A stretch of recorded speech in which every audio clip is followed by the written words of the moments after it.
Good afternoon, ladies and gentlemen, and a very warm welcome to the Aga Khan Museum on this incredibly gorgeous fall afternoon. My name is Ulrika Al-Khamis, and I am the Director of Collections and Public Programs here at the Aga Khan Museum. Today we are in for a very special treat as we welcome the very mastermind of our latest groundbreaking exhibition, Caravans of Gold, which, as you might know, opened to the public yesterday and will be with us to enjoy until February the 23rd. This exhibition looks at the pivotal role that medieval Africa, in particular West Africa, has played in world culture, in world economics and world history over 800 years, and also looks at the role that the movement of peoples, of cultures, of language and religion has played during that time, leaving legacies that are still of considerable importance today. Before I introduce our speaker, I would very much like to acknowledge that the land on which the Aga Khan Museum stands today has been a site of human activity and of cultural meeting for more than 12,000 years, under the stewardship of the indigenous peoples of Turtle Island, including the Huron-Wendat, the Haudenosaunee, the Anishinaabe, and most recently the Mississaugas of the Credit First Nation. We honor them, their wisdom continues to inspire us, and we express our gratitude. It is my great pleasure and privilege to present to you today Dr. Kathleen Bickford Berzock, the Associate Director of Curatorial Affairs at the Block Museum of Art in Evanston, Illinois, an institution that is internationally renowned as an ambassador for groundbreaking research and a laboratory for innovative interdisciplinary curatorial work. Dr. Bickford Berzock has a formidable track record in her field. With a PhD in African art history from Indiana University, she first served at the Indianapolis and Milwaukee Art Museums, as well as the Metropolitan Museum of Art, before taking up the role of curator for African art at the Art Institute of Chicago in 1995. While there, she oversaw the development and display of the museum's African collections, presented several internationally acclaimed exhibitions, including Benin, Kings and Rituals, and conceived a seminal publication for the field representing Africa in American art museums, A Century of Collecting and Display. Since 2013, she has been working at the Block Museum of Art, consolidating her reputation as a scholar and a curator, deeply respected for her thoughtfulness, her integrity, and above all, her unassailable dedication and deep commitment to intercultural as well as interdisciplinary collaboration. Last year, in recognition of her considerable achievements, Dr. Berzock was named a fellow at the prestigious Center for Curatorial Leadership and was awarded a residency at the British Museum in London. Before I invite Dr. Berzock to the podium, please may I ask you to silence your mobile phones. And may I also remind you that voice and video recording of any kind is not permitted in the auditorium. And now, a very, very warm welcome to our very special guest this afternoon, Dr. Kathleen Bickford Berzock.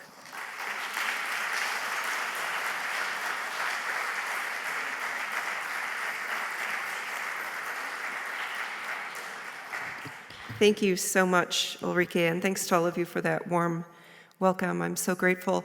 I want to begin by thanking the Aga Khan Museum for their support of the Caravans of Gold tour, for taking on the exhibition and presenting it here at this amazing institution where it feels so very at home. I also want to thank everybody on the Aga Khan staff for their hospitality, for the 2 visits I've made here, once during installation and this time for the opening events and this lecture. I'm so grateful to everybody. So I am going to, in order to keep on track, I'm going to read my paper, but I'm going to do it animatedly to keep you all awake. So here we go. In 1154, the Moroccan geographer al-Idrisi completed a description and atlas of the known world. The massive work was commissioned by Norman King Roger II, whose cosmopolitan court on the island of Sicily was strategically placed between Byzantine, Islamic, and Christian cultures, and drew together merchants, pilgrims, and scholars from across regions.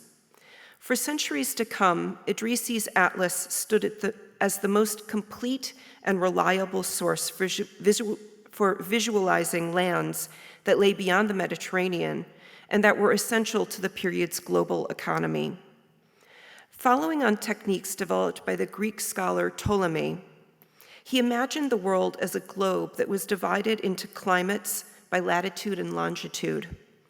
This is a 15th century copy of Idrisi's state-of-the-art map, copied by a scholar named Al-Qasimi in Cairo, and now preserved in Oxford's Bodleian Library. The map is drawn with the southern hemisphere at the top, and Mecca at center, and Arabia just below, and Europe to the lower right. So here is Mecca at center. And then these are the river systems of Africa. On the map labeled the Nile, but very often in these early maps, the Nile and the Niger rivers are conflated into a single river system. The Catalan Atlas, an exquisitely detailed map in the collection of the National Library of France, is likewise a powerful statement of medieval globalism. Rendered on vellum in colored ink and gold and silver leaf, it was completed by the Jewish cartographer Abraham Kresk in 1375 and was likely commissioned as a gift from the King of Aragon to his cousin, the King of France. From his home on the Mediterranean island of Majorca, the mapmaker Kresk, like Idrisi, was well placed to obtain information from travelers about the vast and diverse regions of the world that intersected with his community through trade. His map, which visualizes the world in the round, includes lively illustrations, navigational lines, ports of call, and informative notations in the Catalan language. It's a map that places the Mediterranean Sea at the center of a system of exchange that stretches in all directions across Europe, Africa, the Middle East, and Asia. So when I say that this map shows the world in the round, what I mean is that you can imagine the map placed on a table, and as you walk around the table, the captions face and the illustrations face you as you encircle the map, with the Mediterranean at the center. So the Catalan Atlas makes clear references to the prominence of West Africa and trans-Saharan commerce within this global world. A veiled man on camelback and wearing green robes, which you see in the lower left detail, is identified by the caption as a nomad. And this caption also references the valuable shields made of oryx hide that could be acquired by merchants south of the Sahara Desert. He approaches, the man on camelback, approaches an enthroned ruler holding a golden orb. The caption proclaims that this man is Mansa Musa, ruler of the expansive and powerful empire of Mali, whose wealth derives from the great quantities of gold in his lands. In 1324, 50 years before this atlas was created, Mansa Musa, who like many rulers of the period was an adherent to the Islamic faith, made a lavish pilgrimage to Mecca, which included a lengthy stay at the Mamluk court of Cairo. His journey was chronicled by the scholar Al-Umari, who described Musa's entourage of servants, slaves, and soldiers, the large amounts of gold with which he traveled, his generosity and his piety, and the honors he was accorded in Cairo as a visiting dignitary of the very highest importance. Today, Mansa Musa is considered by some to be the richest man to ever have lived. The exhibition Caravans of Gold presents a medieval world that looks outward from the Sahara. It's an elusive topic to document. The Catalan Atlas is unique for giving a face to its importance, which would explain why this portrayal of Mansa Musa is found so ubiquitously on book covers about medieval West Africa. And not to be left out, we did the same on the book cover for Caravans of Gold. The image of Mansa Musa and a trader on camelback also provides a means for thinking about the role of Islamic civilizations within this story. Both of these individuals are members of an expanding Muslim world that's united by a shared language and beliefs, laws, and values. Islam, then as now, facilitates connections within a multicultural context.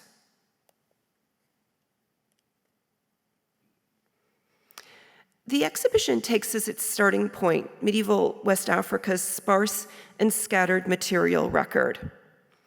Caravans of Gold focuses on three major sites, Sijil Massa in Morocco and Gao and Tudmeka in Mali.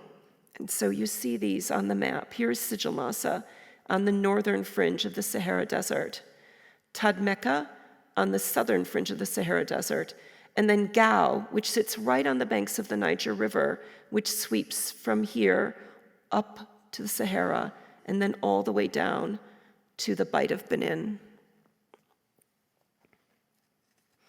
So these rare fragments that emerge from archaeological sites help to make the past tangible.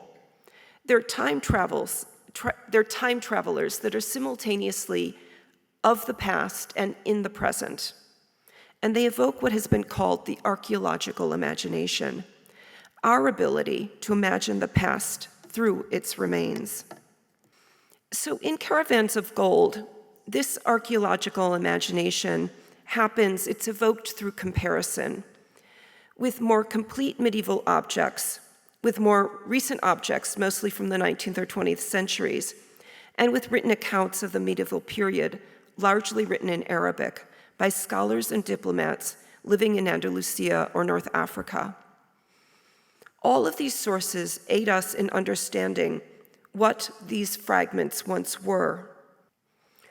So for instance, you see this brass disc.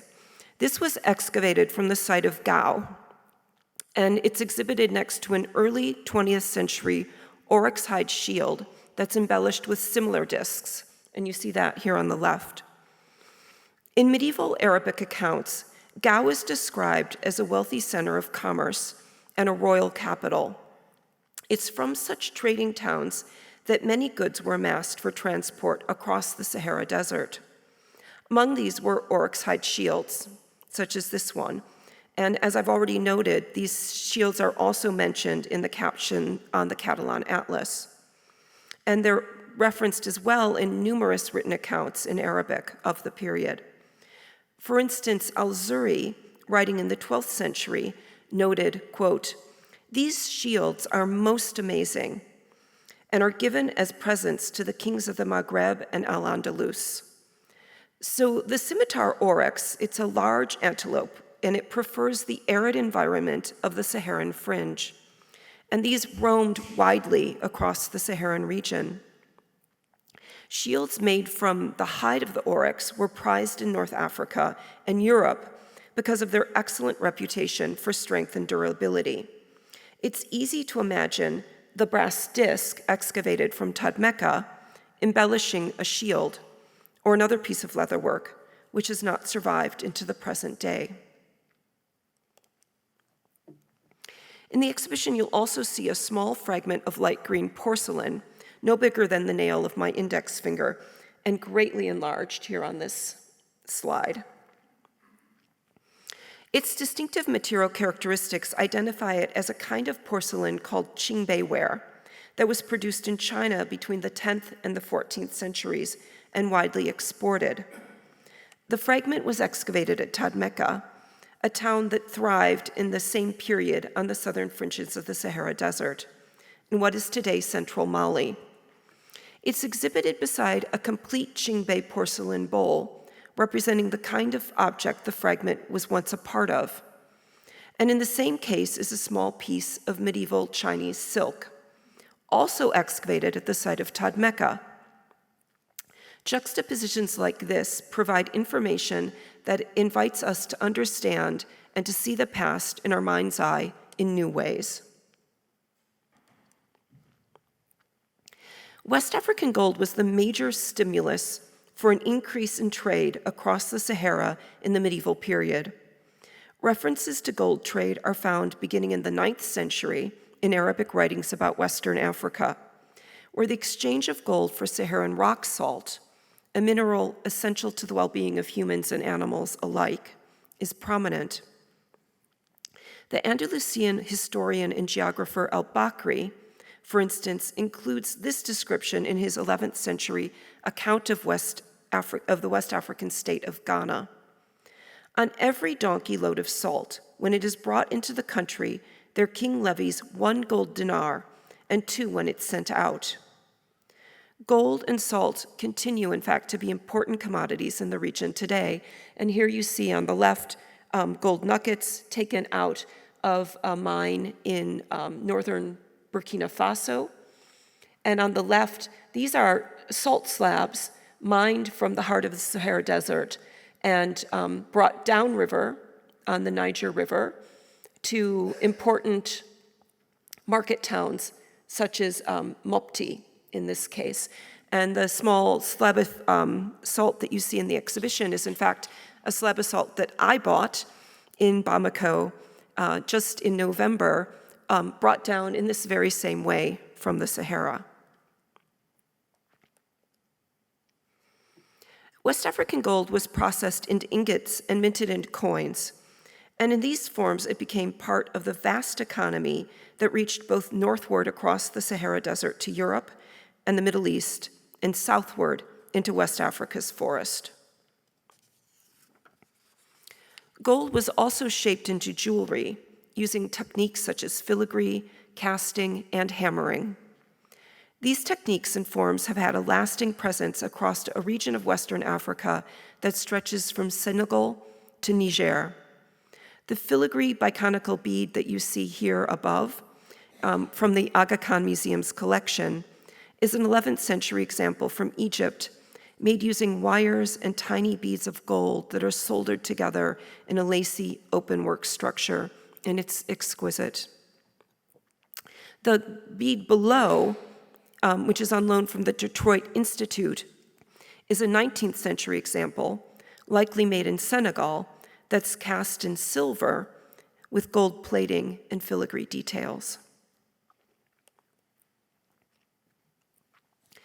Gold coins or ingots were pounded into thin gold leaf that was applied to book pages, paintings, ivory boxes, and copperwork, creating lavish embellishments. On religious objects, gold leaf also heightened symbolism. In the medieval Islamic tradition, gold was an appropriate material in which to render the word of God, as in the magnificent Blue Quran. And in the Christian tradition, its luminous appearance conveyed a vision of heaven on earth. And upstairs in the gallery, you'll also see a small Jewish prayer book that is embellished with gold leaf. So these traditions of using gold leaf in religious objects spans across the 3 major religions of the Mediterranean. Archaeology on both sides of the Sahara is providing new information about the trans-Saharan gold trade that's reshaping our understanding of it. It's long been supposed that the gold extracted from sources in West Africa was amassed at trading centers like Gao or Tadmeka, where merchants from north of the Sahara came to barter for it, exchanging rock salt as well as a wide array of goods from north of the desert. The 11th century scholar al-Bakri described this trade in his acclaimed book of geography known as the Book of Routes and Realms, which combined information from previous written accounts with updates accrued from merchants and other travelers. Describing the important trading entrepot of Tadmeka, he proclaims, "Of all the towns in the world, it is the most like Mecca. Their dinars are called bald because they are of pure gold without any stamp." And I'll just repeat that. He's saying that they have dinars that they make there that are called bald because they are of pure gold without any stamp. Like much of the information imparted in such accounts, al-Bakri's assertion that gold currency was minted at Tadmeka has mostly been dismissed in the modern era on the assumption that the Arabic accounts are embellished, biased, and unreliable. And yet, recent excavations at Tadmeka uncovered several fragments of crucibles and molds that still retain tiny flecks of gold, and archaeologists have hypothesized a process for purifying and casting gold based on these remains. Recent tests undertaken by scientists at Northwestern University, in fact, have confirmed that these processes work and thereby have proven al-Bakri's claim. So these are probably the most humble objects in the whole exhibition, and when you look closely at them, you'll be able to see where embedded in the little indentation, there are just tiny little flecks of gold that still remain. And the pellet that came out of such a mold looks something like this.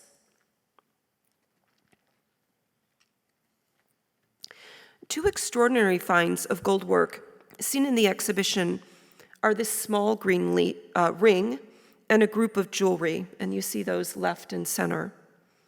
The ring was excavated at the site of Sigil Massa, Morocco's gateway to Saharan trade routes throughout the medieval period. It was formed using flattened wire that runs in a wavy line between two bands. The group of jewelry, including a ring, pendant, and earrings, comes from the burial of a wealthy individual at a late medieval site in northern Nigeria called Derby Takushe.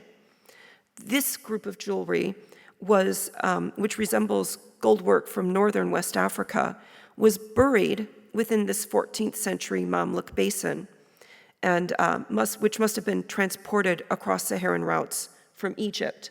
So this jewelry was placed into this basin and buried in a 14th century burial in northern Nigeria. West Africa's major gold sources were located near the headwaters of the Senegal and Niger rivers, away from the urban centers of the agriculturally rich inland Niger Delta and the middle Niger Delta regions, which approaches the Sahara's southern edge. So here are some of the primary gold resources near the headwaters of these two major rivers, as well as here. And then this is the inland Niger Delta and the middle Niger. However, it was the populations of these regions that, in fact, controlled trans-Saharan trade. So gold would be accessed here, but the populations here were controlling its trade northward. Terracotta figures like these from the sites of Nata Mateo in the collection of the National Museum of Mali, and from the site of Banconi in the collection of the Art Institute of Chicago, show us the individuals who grew wealthy and powerful from their position as brokers in the gold trade. They're depicted wearing bracelets, pendants, and arm knives that evoke the use of objects likewise found in archaeological contexts, and that have continued to have a legacy through centuries into the present day. And this is a late 19th century arm knife, very much like the ones you see worn by these men in these 14th century sculptures. While the region had and these are also frequently shown including horses. While the region had a small breed of horse, Arabian horses were imported from across the Sahara, and this was another commodity within circulating networks of exchange that included diverse goods moving in multiple directions for short and long distances.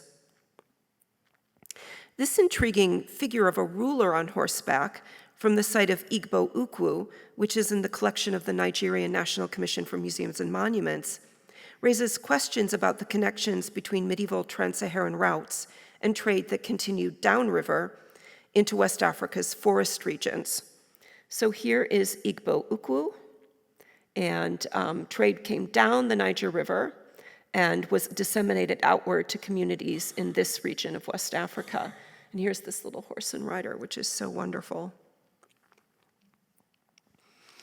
Archaeology reveals overlapping types of glass beads at the site of Igbo Ukwu and at Gao, far upriver. Because horses were not found in the forest region, this figure raises questions about how such imagery developed there. One strong possibility is that horses, or perhaps even an artwork depicting a horse, traveled there as part of long-distance trade. Caravans of Gold follows trans-Saharan trade to its farthest reaches. Powerful states arose especially in parts of the forest region within the reach of the Niger River. The city of Ife is perhaps the best known of these. A thriving cast copper and copper alloy sculpture tradition thrived at Ife in the 13th and 14th centuries, which included the making of naturalistic representations of rulers, including this exquisite seated figure from the collection of the Nigerian National Commission for Museums and Monuments. In the early 20th century, the figure, which is in Ife's naturalistic style and dates to the same time frame, was part of the ritual practices of the town of Tada on the banks of the Niger River, about 125 miles north of Ife. Tada's location places it at an important crossroads of trade where the north and south moving Niger River trade met east and west moving land routes. While still speculative, preliminary analysis of the copper from which this figure is made suggests that it was originated in southern France. African elephant ivory was among the materials in high demand in France and elsewhere in Western Europe and the Mediterranean at this time. It's interesting to note that sculptures of elephants were also produced by artists at Ife, pointing to the importance of the animal as a symbol of wealth and power. This figure of the Virgin and Child from the Art Gallery of Ontario stands over 31 centimeters tall and is 11 centimeters in diameter at its widest point. Works of this scale and larger could only have been carved from ivory from a savanna elephant, which grows the largest tusks. It's easy to imagine that the forest elephant's ivory was among the commodities that Ife contributed to the far-reaching networks of exchange that it intersected with, contributing to its wealth and its regional might. Caravans of Gold focuses on a few sites. However, these are representative of a wider regional picture that's revealing important findings beyond the scope of this project. Yet in grappling with what archaeology can tell us about the medieval past, we must also recognize the limits of the material record and look for clues elsewhere for what's missing. Many of the most highly perishable materials from the medieval period have not survived into the present day. Things like cloth, leather, and paper are almost completely absent at archaeological sites, though we have strong evidence that they were part of this world. For instance, Arabic language manuscripts were certainly brought across the desert in the medieval period, along with the Islamic faith.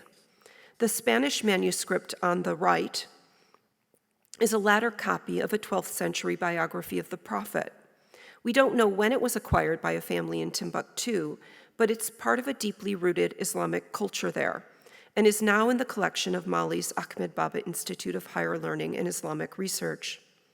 An account from Leo Africanus, the 16th century Andalusian diplomat who was enslaved and spent several years at the court of Pope Leo X, tells us that the book trade was the most lucrative commerce in Timbuktu, where the cost of a book could be twice as much as that of a horse imported from North Africa.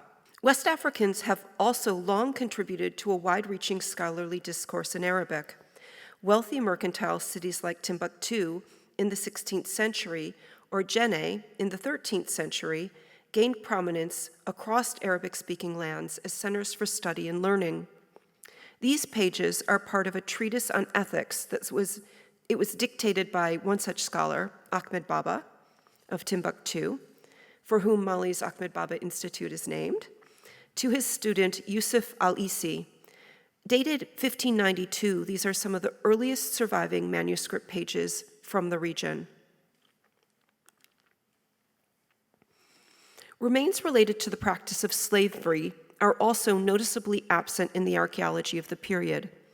Though descriptions of North Africa in the Arabic sources frequently reference the enslavement of individuals from beyond Islamic lands, the 10th century scholar Ibn Hakal, who drew from his experiences traveling in the Maghreb and Spain, for instance, took note of, quote, slaves imported from the land of the Sudan, meaning West Africa, and those imported from the land of the Slavs, meaning Christianized Eastern Europe, by way of Al-Andalus. Enslaved individuals who survived the harrowing trek on foot across the Sahara Desert from West Africa were forced to work, frequently as agricultural laborers, household servants, miners, and soldiers. In Morocco, their descendants call themselves Gnawa. They have forged a unique identity that includes performing distinctive music for healing and as public performances. Iron clappers and a stringed harp called a djinbri are among the key elements of Gnawa music.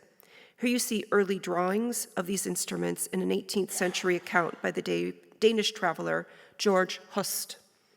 So these are a set of these clappers, and here in Hust's publication, the 18th century drawing of the same type of clapper and the djinbri associated with the Gnawa people, the Gnawa identity. In her 2009 TED Talk, The Danger of a Single Story, the Nigerian writer Chimamanda Ngozi Adichie describes the importance of telling many stories about people and places.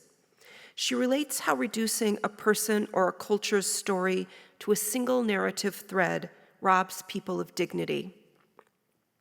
In another TED Talk from 2017 entitled The Powerful Stories That Shaped Africa, Gus Casely-Hayford, the director of the National Museum of African Art at the Smithsonian Institute, likewise insists that, quote, history and narrative matter.